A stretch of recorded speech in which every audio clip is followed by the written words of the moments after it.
Ça fait plus d'1 heure qu'on attend l'épisode 6 et il est toujours pas sorti sur Crunchyroll ou n'importe quel autre site en France, donc je vais directement commencer cette vidéo avec les leaks qu'on a eu. L'épisode est déjà sorti au Japon, donc on a un aperçu de l'horreur de cet épisode 6. Il a été sous-traité à 100% car la veille de la sortie de l'épisode, le nom du staff a été révélé et il s'avère que cet épisode a complètement été sous-traité. C'est-à-dire que JC Staff en fait n'a fait aucune scène de cet épisode. D'un côté c'est bien parce que ça leur fait gagner du temps, ils peuvent travailler sur d'autres épisodes, mais avec l'échec de la semaine dernière, donc l'épisode 5, il y avait une scène parmi tout l'épisode qui était vraiment qualitative, celle de Van Oba. Ils auraient dû, je pense, sous-traiter plus d'épisodes dès le départ pour se focaliser sur le gros combat Garou versus Orochi, mais bon, maintenant c'est trop tard et on le ressent que cet épisode est sous-traité. Regardez un peu cette perte d'aura, je pense qu'elle a besoin d'être étudiée. Je referai une vidéo une fois que l'épisode sera sorti où j'explique toutes les différences animé et manga pour voir à quel point tout a été massacré, donc on ne s'y attardera pas sur cette vidéo, mais voilà, je vous mets quelques exemples quand même pour vous montrer à quel point cet épisode 6 est une catastrophe. Et c'est trop tard pour toute la saison d'ailleurs, puisque le producteur de la saison, Shinatsu Matsui, nous a partagé un petit communiqué. Veuillez prêter particulièrement attention aux scènes d'action de cet épisode 5 qui vient tout juste de sortir, ainsi qu'à l'épisode 9. Cette saison inclut des scènes d'action qui sont encore plus intenses que les précédentes. On a discuté des méthodes de production avec le studio depuis le tout départ, et nous avons conduit différentes expérimentations. Si par expérimentation tu parles des filtres bleus, je suis désolé, c'est raté. Indirectement, cette personne vient de nous dire que le reste de la saison 3 sera nul. On l'a vu, l'épisode 5 c'était pas non plus grandiose, mais on a pu voir qu'avec un peu de temps, notamment la scène de Van Oba, les épisodes auraient pu être incroyables. Donc là, elle nous parle de l'épisode 9. Pour ceux qui veulent pas être spoil, je vais juste vous mettre cet emoji. Voilà, pour les autres, je pense que vous avez compris de quoi il s'agit. Ce ne sont que des prévisions, mais il y a de grandes chances qu'elle parle de ce combat-là. Et globalement, en fait, dans cette saison, il ne reste que 2 gros combats. Celui-ci, avec l'emoji poussin, et le combat final. Je vous dis tout de suite, le combat final, à moins d'une bonne surprise, on y revient dans un instant, le combat final en fait sera torché en quelques frames et il n'y aura pas de mouvement. Dans le manga, honnêtement, après avoir relu, il y a très peu de mouvement, le combat se déroule très rapidement, à l'instar de la version Ridro. Alors, qui dit Ridro dit version supprimée. Il n'y a aucune raison d'adapter une version qui n'existe plus. Sauf que, dans l'opening, on peut voir Orochi sous sa forme Ridro, son ancienne forme qui n'existe plus. De plus, sur Twitter,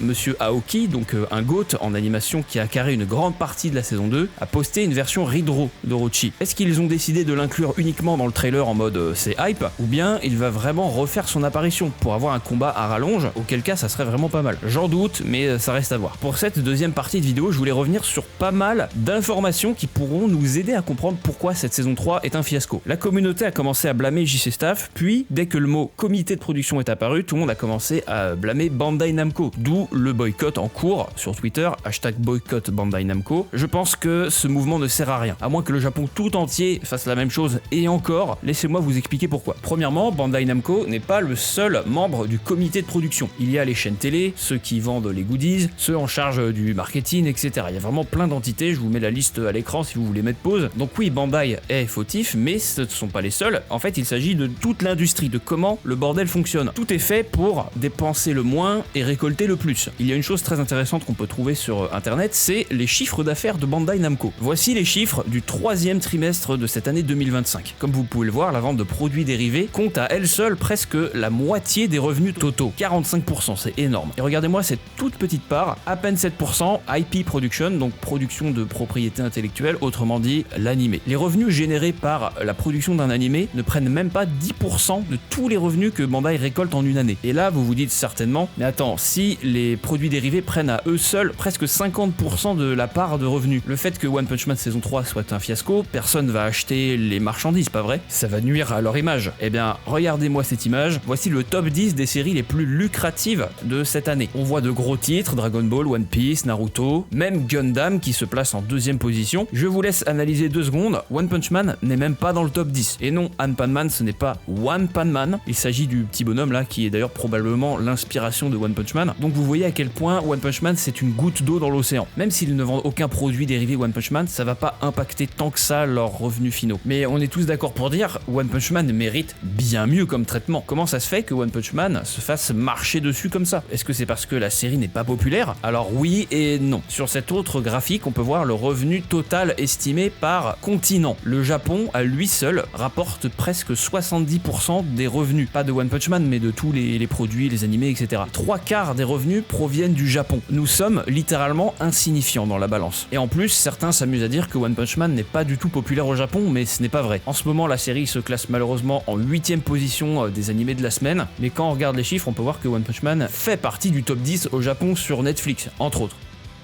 En tout cas, rien ne changera pour cette saison, là je pense qu'elle est définitivement cooked, mais laissez-moi finir cette vidéo sur cette image de Netflix. Tout le monde pense que One Punch Man saison 3 aura droit à une partie 2. Est-ce qu'il s'agit d'une erreur de Netflix ou est-ce qu'il s'agit bel et bien de la vérité et la saison 3 de One Punch Man aura une partie 2? Pour l'instant, il n'y a aucune confirmation, j'en vois plein qui spéculent en mode c'est vrai, etc. Mais non, calmez-vous les gars, c'est que des leaks / erreurs. Tant qu'il n'y a pas de confirmation officielle, de toute façon, on ne peut rien en tirer. Mais admettons un instant que ce soit vrai. Ce qu'il va se passer, c'est que JC Staff sera très probablement le studio en charge de cette deuxième partie. À aucun moment ils vont arrêter à mi-chemin. Ça voudrait dire attendre plusieurs années, ça voudrait dire passer les droits à un autre studio, et ça voudrait aussi dire Bandai qui perd de l'argent. À la limite, je veux bien que JC Staff continue sur cette saison 3 partie 2 ou la saison 4, mais la seule condition, bordel, c'est qu'ils aient 2 à 3 fois plus de temps. Bandai et tout le comité peuvent bien faire un petit effort et allouer plus d'argent, un peu plus de budget et de temps surtout, c'est surtout le temps le plus important, car il y en a beaucoup aussi qui pensent que la saison 3 a un budget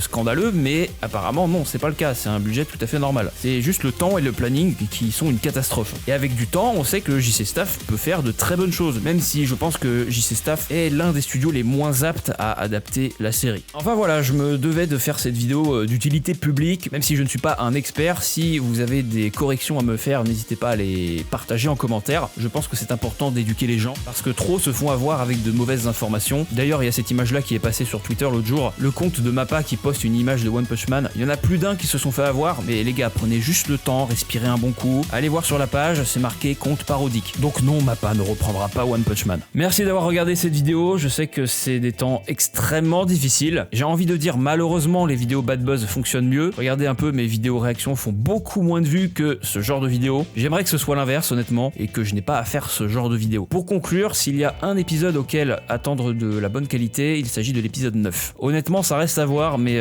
même si cet épisode est bien, ça ne sauvera pas la saison malheureusement. Merci d'avoir regardé, on se donne rendez-vous pour la prochaine vidéo. Ciao.